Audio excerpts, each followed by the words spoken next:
Hello student, welcome to my channel Learn with Nagina.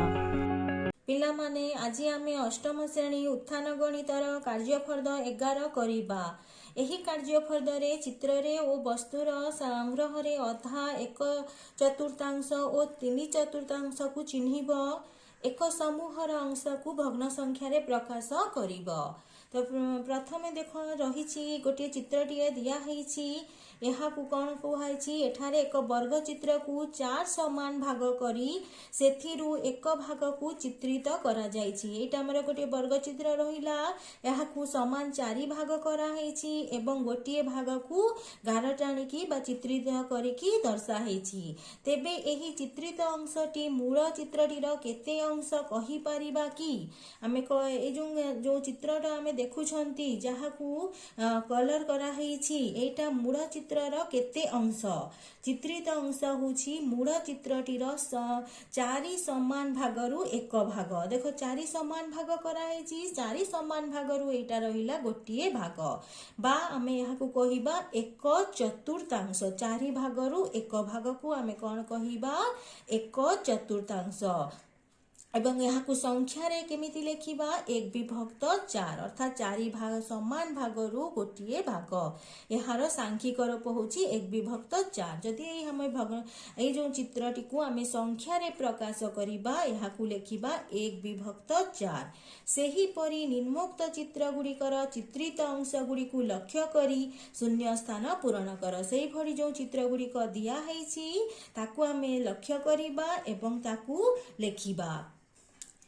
ଦେଖ ଏଇ ଯେଉଁ ଚିତ୍ରଟା ଆମେ ଦେଖୁଛନ୍ତି, ଉକ୍ତ ଚିତ୍ରରେ ଚିତ୍ରିତ ଅଂଶ ମୂଳ ଚିତ୍ରଟିର ଡେସ୍ ସମାନ ଭାଗରୁ ଡେସ୍ ଭାଗ ବା ଡେସ୍ ଭଗ୍ନାଂଶ ରୂପ ଏହାର ସାଂଖ୍ୟିକ ରୂପ ଲେଖିବା। ଏଇ ଯେଉଁ ଆମେ ଚିତ୍ର ଦେଖୁଛନ୍ତି ଏହାକୁ କେତେ ସମାନ ଭାଗ କରାହେଇଛି? 4 ସମାନ ଭାଗ କରାହେଇଛି। 4 ସମାନ ଭାଗକୁ କେତେ ଭାଗରୁ 4 ସମାନ ଭାଗରୁ କେତେ ଭାଗକୁ ଚିତ୍ରିତ କରାଯାଇଛି? 2 ଭାଗକୁ ଚିତ୍ରିତ କରାଯାଇଛି। ତ ଏଇଠି ଆମେ କ'ଣ ଲେଖିବା? ମୂଳ ଚିତ୍ରଟିର 4 ସମାନ ଭାଗରୁ କେତେ ଭାଗ? 2 ଭାଗ, ବା ଆମେ ଏହାକୁ କେମିତି ଲେଖିବା? 2/4।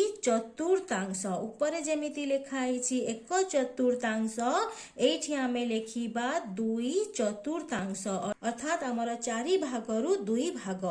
ଏହାର ସାଂଖ୍ୟିକ ରୂପ କେମିତି ହେଇଯିବ?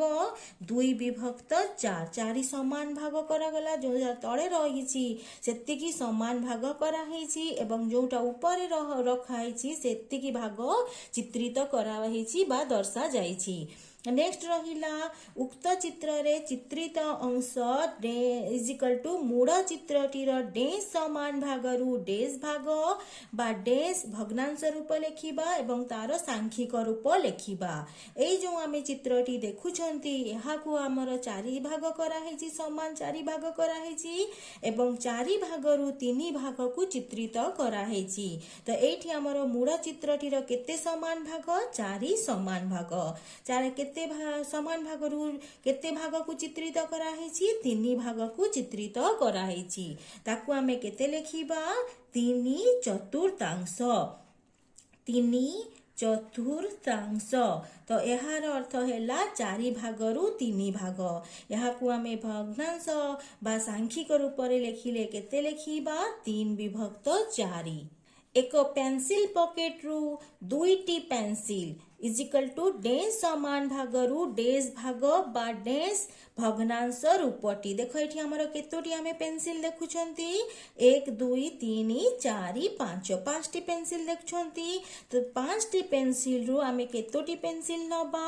2ଟି ପେନ୍ସିଲ ନବା। ତ 5 ସମାନ ଭାଗରୁ 2 ଭାଗ। ତ ଏହାର ଲେଖିବା କେମିତି? ଭଗ୍ନାଂଶ ରୂପଟି କେମିତି ହେଇଯିବ? 2/5। 2/5 ହେଲା ପରେ କ'ଣ ହେଇଯିବ? ଏହାକୁ ଆମେ ଯଦି ଭଗ୍ନାଂଶରେ ଲେଖିବା ବା ସାଂଖ୍ୟିକ ରୂପରେ ଲେଖିବା, କେତେ ଲେଖିବା? 2/5। ତ ଏଇଭଳି ଆମେ ଚିତ୍ରକୁ ଆମର ଦେଖ ଭଗ୍ନାଂଶ ରୂପଟି ଲେଖିଲେ ଏବଂ ତାକୁ ସାଂଖ୍ୟିକ ରୂପରେ ପ୍ରକାଶ କଲେ। ଯେଉଁ ପ୍ରଶ୍ନଟି ରହିଛି ଦେଖ, 50ଟି ଗାଈ ଥିବା ଏକ ଗାଈ ଗୋଠରୁ 17ଟି ଗାଈ ପର୍ବତ ଉପରେ ଚରୁଛନ୍ତି ଓ ଅବଶିଷ୍ଟ ପଡ଼ିଆରେ ଚରୁଛନ୍ତି। ତ ତ ପଡ଼ିଆରେ ଚରୁଥିବା ଗାଈ ବାହାର କରିବା। ତ ମୋଟ ଗାଈ ଆମର କେତେ ରହିଛନ୍ତି? 50ଟି ରହିଛନ୍ତି। ସେଥିରୁ ପର୍ବତରେ କେତେ ରହିଛନ୍ତି? ପର୍ବତରେ 17 ରହିଛନ୍ତି। ତ ଆଉ କେତେ ବାକି ରହିଲେ? 50ରୁ ଆମେ 17 ମାଇନସ୍ କରିଦେବା, କେତେ ହେଇଯିବ? 33। ତ 33ଟି ଗାଈ ଆମର କୋଉଠି ପଡ଼ିଆରେ ଚରୁଛନ୍ତି। ଏହାକୁର ଭଗ୍ନାଂଶ ରୂପଟି କ'ଣ ହେଇଯିବ? 33 ଲେଖିବା କ'ଣ? 33 ଅର୍ଦ୍ଧ ଶତାଂଶ। 50 ଯୋଉ ହଉଛି ଅର୍ଦ୍ଧଶତ, ତ ଏଇଠି ଲେଖିବା ଆମର ଅର୍ଦ୍ଧ ଶତାଂଶ ଲେଖିଲେ। ତାପରେ ଏହାର ସାଂଖ୍ୟିକ ରୂପ କେତେ ହେଇଯିବ? 33 ବିଭକ୍ତ 50। ତାପରେ 2 ନମ୍ବର ରହିଛି। ଲକ୍ଷ୍ୟ କର, ଏଠି 4ଟି ଚିତ୍ର ଦିଆହେଇଛି। ପ୍ରଥମ ଚିତ୍ରକୁ ଦେଖ, ଦ୍ୱିତୀୟ ଚିତ୍ର, ତୃତୀୟ ଚିତ୍ର, ଚତୁର୍ଥ ଚିତ୍ର। 4ଟି ସର୍ବସମ ବୃତ୍ତକୁ ନେଇ ସମଭାଗରେ ବିଭକ୍ତ କରାଯାଇଛି। ତ ଏହାକୁ ସମାନ ଭାଗ କରାଯାଇଛି। ପ୍ରଥମ ବୃତ୍ତଟିକୁ ଆମର ଚିତ୍ରିତ ଅଂଶର କେତେ ରହିଛି? ଅଧା ରହିଛି। ଏ ହେଲା ଆମର 2 ଚତୁର୍ଥାଂଶ। 4 ଭାଗ କରିକି 2 ଭାଗକୁ ଚିତ୍ରିତ କରାହେଇଛି। ତାପରେ ଯୋଉ ଚିତ୍ରଟି ରହିଛି ସେ ରହିଛି 3 ଷଷ୍ଠାଂଶ, ଅର୍ଥାତ୍ 6 ଭାଗ କରିକି 3 ଭାଗକୁ ଚିତ୍ରିତ କରାହେଇଛି। ତାପରେ ରହିଛି 4 ଅଷ୍ଟମାଂଶ। ଏଇଠି ହେଲା ଆମର 8 ଭାଗ କରାହେଇକି 4 ଭାଗକୁ ଚିତ୍ରିତ କରାହେଇଛି। କ'ଣ ସମ୍ପର୍କ ରହିଛି? ପରସ୍ପର ସମାନ। ଦେଖ, ଆମର ଏଇ ଯେତିକି ଅଂଶ ରହିଛି, ଏହାକୁ ଯେତେ ଅଂଶକୁ ଚିତ୍ରିତ କରାହେଇଛି, ଏଠି ମଧ୍ୟ ସେତିକି ଅଂଶକୁ ଚିତ୍ରିତ କରାହେଇଛି। ଭାଗ ଆମର ଏଠି 2 ଭାଗରୁ ଗୋଟିଏ ଭାଗ ରହିଛି। ଏଠି ଆମର 4 ଭାଗରୁ 2 ଭାଗ ରହିଛି, କିନ୍ତୁ ସେତିକି ଅଂଶ ହିଁ ରହିଛି। ସେଇଭଳିଆ ଆମର ଦେଖ, ଏଠି 6 ଭାଗରୁ 3 ଭାଗକୁ ଚିତ୍ରିତ କରାହେଇଛି, ସେ ମଧ୍ୟ ସେତିକି ସ୍ଥାନ ଗ୍ରହଣ କରିଛି। ଏ ହେଲା ଆମର 8 ଭାଗରୁ 4 ଭାଗ, ସେ ମଧ୍ୟ ସେତିକି ସ୍ଥାନ ନେଇଛି। ତ ଆମର ତାର ସାଂଖ୍ୟିକ ରୂପ ବା ଭଗ୍ନ ସଂଖ୍ୟାରେ ଲେଖିବା। ଅଧାକୁ ଆମେ କେତେ ଲେଖିବା? 1 ବିଭକ୍ତ 2। 2 ଚତୁର୍ଥାଂଶକୁ କ'ଣ ଲେଖିବା? 2 ବିଭକ୍ତ 4। 3 ଷଷ୍ଠାଂଶ ହେଲା ଆମର 3 ବିଭକ୍ତ 6। 4 ଅଷ୍ଟମାଂଶ ହବ କେତେ? 4 ବିଭକ୍ତ 8। ଏହାର ସମ୍ପର୍କ କ'ଣ? ସମ୍ପର୍କ ହଉଛି ପରସ୍ପର ସମାନ। ଅର୍ଥାତ୍ ଆମେ ଗୋଟିଏ ଜିନିଷକୁ 2 ଭାଗ କରି 1 ଭାଗ ନବା, ଯେତେ ହବ ସେହି ଜିନିଷକୁ ଆମେ 4 ଭାଗ କରିକି 2 ଭାଗ ନବା, ସେତିକି ସହ ସମାନ ହବ। ସେଇଭଳିଆ ସେହି ଜିନିଷକୁ ଆମେ ଯଦି 6 ଭାଗ କରିଦେବା, 6 ଭାଗ କରିକି 3 ଭାଗ ନେଲେ ମଧ୍ୟ ସମାନ ହବ। ଏବଂ ସେହି ଜିନିଷକୁ ଆମେ 8 ଭାଗ କରିକି 4 ଭାଗ ନବା ସହ ସମାନ ହବ। ଅର୍ଥାତ୍ ଆମର କ'ଣ ରହିଛି? 1 ବିଭକ୍ତ 2ର ସମଭଗ୍ନ ସଂଖ୍ୟା କେତେ ହେଇଯିବ? 2 ବିଭକ୍ତ 4, 3 ବିଭକ୍ତ 6, 4 ବିଭକ୍ତ 8। ପ୍ରତି କ୍ଷେତ୍ରରେ ଚିତ୍ରର ଅର୍ଦ୍ଧେକକୁ ଚିତ୍ରିତ କରାହେଇଛି। ଦେଖ, ପ୍ରତ୍ୟେକ ଚିତ୍ରରେ ଗୋଟେ ଚିତ୍ରଟିର ଅଧାକୁ ଆମର ଦର୍ଶା ହେଇଛି, ଚିତ୍ରିତ କରାହେଇଛି। ତ 1 ବିଭକ୍ତ 2ର ସମଭଗ୍ନ ସଂଖ୍ୟା ଏଇଗୁଡ଼ିକ ହେବେ। এই সমভগ্ন সংখ্যা আমি কেমিতি নির্ণয় করিবা? 1 বিভক্ত 2 দেখো, প্রথমে রয়েছে 1 বিভক্ত 2। 1 বিভক্ত 2 রে আমি লবরে 2 গুণি দেলে এবং হররে 2 গুণ দেলে কেতে হয়ে গেল? 2 বিভক্ত 4 হয়ে গেল। এটা হয়ে গেল। তারপরে 1 বিভক্ত 2 রে 3 যদি গুণি দেবা, উপরে লবরে এবং হররে 3 বিভক্ত 6, এটা হয়ে গেল। তো 1 বিভক্ত 2 রে যদি আমি লব এবং হররে উভয়রে 4 গুণি দেবে, আমার এটি 4 বিভক্ত 8 হয়ে যাব। তো এইটা হেলা। তো আমি জানিলে আমি সমভগ্ন সংখ্যা কেমিতি নির্ণয় করিবা? উভয় লভ এবং হররে সমান সংখ্যা গুণিলে আমি তার সমহর বাহার করিপারিবা। আমি 2 গুণি পারিবা, 3 গুণি পারিবা, 4 গুণি পারিবা, 5, 6 আমি যেতে চাহিলে গুণি পারিবা। কিন্তু সমান সংখ্যা উপরে যাহা গুণিবা, তଳେ ମଧ୍ୟ ସେୟା ଗୁଣିବା। ନିମ୍ନସ୍ଥ ଭଗ୍ନ ସଂଖ୍ୟା ଗୁଡ଼ିକର ଗୋଟିଏ ସମଭଗ୍ନ ସଂଖ୍ୟା ଲେଖ। ଯେପରି 5 ବିଭକ୍ତ 7ର ଆମର 5 ବିଭକ୍ତ 7ରେ ଯଦି ଆମେ 2 ଗୁଣି ଦେବା, 10 ବିଭକ୍ତ 14 ହେଇଗଲା। ସେହିପରି ଏଇ ଯେଉଁ ସଂଖ୍ୟା ଗୁଡ଼ିକ ଦିଆହେଇଛି ଭଗ୍ନ ସଂଖ୍ୟା, ଏହାର ଗୋଟିଏ ଗୋଟିଏ ଆମେ ସମଭଗ୍ନ ସଂଖ୍ୟା ନିର୍ଣ୍ଣୟ କରିବା। ତ ପ୍ରଥମେ ଯଦି ଦେଖ, ଆମେ 2 ବିଭକ୍ତ 3ରେ ଯଦି ଆମେ 3 ଗୁଣି ଦେବା, ଏଇଟା କେତେ ହେଇଯିବ? ଆମର 6 ବିଭକ୍ତ 9। ତମେ ଚାହିଁଲେ ଏଠି 2 ଗୁଣି ପାରିବ, 3 ଗୁଣି ପାରିବ, 4 ଗୁଣି ପାରିବ, 5 ଗୁଣି ପାରିବ। ତମର ଇଚ୍ଛା, ଗୋଟିଏ ଆମକୁ ବାହାର କରିବାର ପାଇଁ ଦିଆହେଇଛି, ଆମେ ଯାହା ଗୁଣିଲେ ଲେଖିପାରିବା।